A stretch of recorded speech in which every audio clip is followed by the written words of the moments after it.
4 নম্বর বোতাম, যেটা কাছিয়া হাতুড়ির পাশেই বোতামটা আছে, ওটা দাবি দিলেই ভোটটা হবে। কিন্তু কিসের জন্য ভোট দিতে যাব? এখন এখানে দুইজন বাইরের লোক আছে।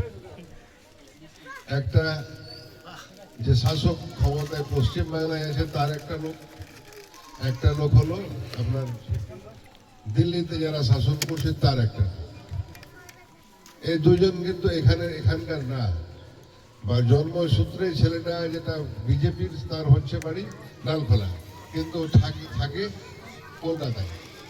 আর যিনি ইটাহার মালদা থেকে এখানে এসেছেন, উনি আবার এখান থেকে কখন যাবেন এর গ্যারেন্টি নেই। আর ওর যাওয়ার রাস্তাটা হয়ে গেছে সময়ের। দ্বিতীয় কথা হলো, যখন প্রতিনিধি কেউ হয়, মেম্বার হোক, পঞ্চায়েত সমিতি মেম্বার হোক, জেলা পরিষদ হোক, এমএলএ হোক, এমপি হোক, তার একটা লোকাল দায়িত্ব বলে থাকে। মানুষের ভালো মন্দ দেখার একটা, ওর কাছে অটোমেটিক লোক চলে যাবে। মেম্বার সাহেব আমার এটা করে দাও, বলে আমার এটা করে দাও। সাধ্যমতো চেষ্টা করতে হবে যেন মানুষ সেবাটা পায়। তো ইনি কি সেবা দিলেন?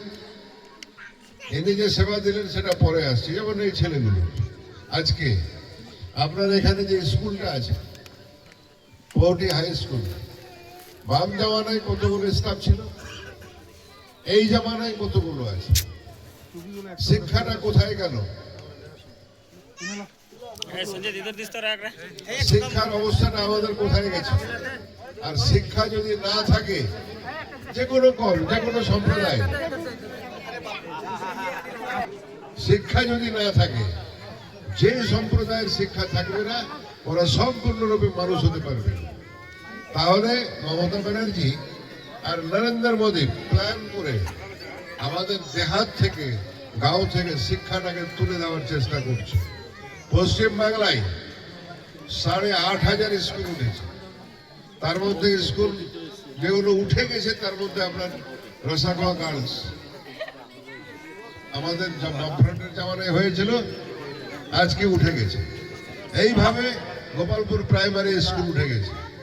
এই যদি শিক্ষায় চলে যায় তাহলে আর মানুষ করা যাবে না।